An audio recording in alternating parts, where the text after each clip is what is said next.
এই যে চেয়ারম্যান তোমরা গেছিলা কই তোমাকে বাড়িতে ঘুরিয়ে এলাম একেবারে খালি বাড়ি পড়ি রয়েছে ব্যাপারটা কি? শামসুর বাড়িতে গেছিলাম। হ্যাঁ আমরা দাওয়াত করছিল তো বাড়িতে গিয়ে আমরা খাওয়ান দাওয়ান সাইরা তারপর আসলাম। শামসু তো ভালো হয়ে গেছে, আগে জানতাম না। কোন নামে তো এলাকা অনেক বদনাম ছিল, জমি দালালে করে মানুষ ঠকাইতো। সে মানুষ এত ভালো হইলো কেমনে? কেমনে ভালো হয়েছে এ কথা মোর জিগাও কা বাবু। হ্যাঁ লেবু মিয়ারে জিগাও, হ্যাঁ ভালো বলতে পারবে। হ্যাঁ কি মানু আসলে কি হইয়ে গেলে?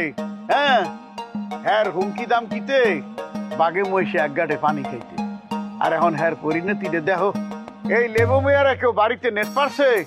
নেট পারে নাই। আর এখন দাঁত দিলে কি খুশি জানা হয়। হ্যাঁ কি আর বলবো। এই যে শামসু আসলে হ্যার এক নম্বরে শত্রু। জন্মের বাজাবাজি আসলে একজন আরেকজনের মুখ দেখতে পারতে না, সাববেদি সম্পর্ক আসলে সে শামসু হ্যার পক্ষে কারাইছে। মোর কথা বাদ দিত। ওমর ভাই তুমি যদি আমার পাশে না থাকতা তাহলে আমি মরে গেতাম গা। আমি তোমার কাছে চিরকৃতজ্ঞ। ওমর ভাই আমাদেরকে সাহায্য করতেছে, সেইটাই নিয়ে ওনার সাথে আমার নিয়ে বদনাম দেয়।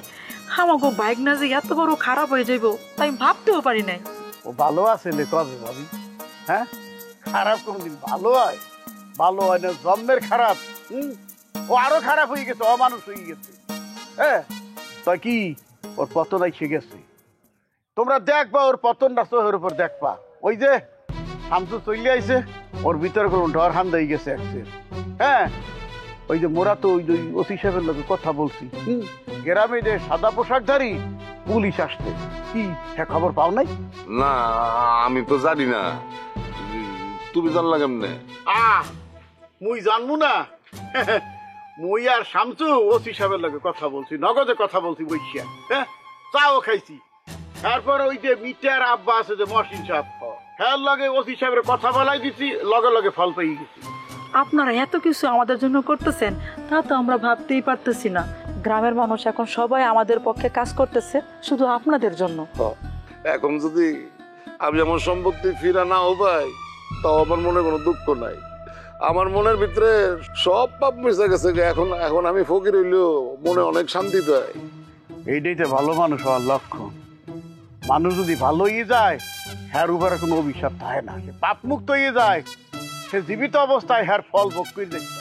ওমর ভাই তুমি আমার লেগে দোয়া করো, আর এলাকায় পুলিশ আসলে না আমার খবর দিও। তোমার খবর দেওয়ার দরকার নাই, তুমি আমার প্যাঁচ লাগাই দিবা। ওমর ভাই আর শামসু ভাই কাজ করতেছে, ওদের ঠান্ডা মাথায় কাজ করতে দাও। ওমর ভাই তুমি আমার একদিন রাজার কাছে নিয়ে যেতে পারবা? আমার না খুব রাজারে দেখতে মন চায়। রাজা যদি আমার ক্ষমা না করে তাহলে আমার মুক্তি নাই। এই হারে মুই অপরাগতা প্রকাশ করতে আছি লেবু ভাই। হ্যাঁ মোর দ্বারা সম্ভব না। রাজারে পাবো কই? রাজারে পাইতে গেলে পাব নাই যাইতে। পাবনাই যাবো? পাবনাই কি আমি এর লগে দেখা করবো? না ওই শিউলি কুসুমের অনুমতি ছাড়া তোমাকে ওই পাবনাই নিয়ে যেতে পারবো না। তাই শিউলি কুসুম যখন শুনছে যে তোমাকে বাইক নিয়ে ওই ইংরেজ তোমাকে জমি জমা লেখ কেনেছে, তো ওরা তোমাকে পক্ষে দাঁড়াই গেছে, বুঝলা? ওই শিউলি কুসুম বলছে বলেই তো মুই তোমাকে পাশে খারাইতে। হ্যাঁ যদি মানা করতে তাহলে তোমরা মরে পাইতে না। দেখছো দেখছো, তোমার দুঃখে যাদের খুশি হওয়ার কথা ছিল তারে আমাকে বিপদের পাশে দাঁড়াইছে। ওরাই হলো গিয়ে আসল মানুষ।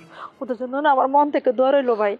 আমিও মন থেকে দোয়া করি শিউলি কুসুম যেন সারাটা জীবন সুখে শান্তিতে থাকে। আচ্ছা ঠিক আছে, হ্যাঁ তো হইলে তোমরা এখন বাড়ি যাও, মুই একটু শামসুর লোকে দেখা করতে চাইতেছি। আচ্ছা আচ্ছা ঠিক আছে, যাই। আসসালামু আলাইকুম। আচ্ছা।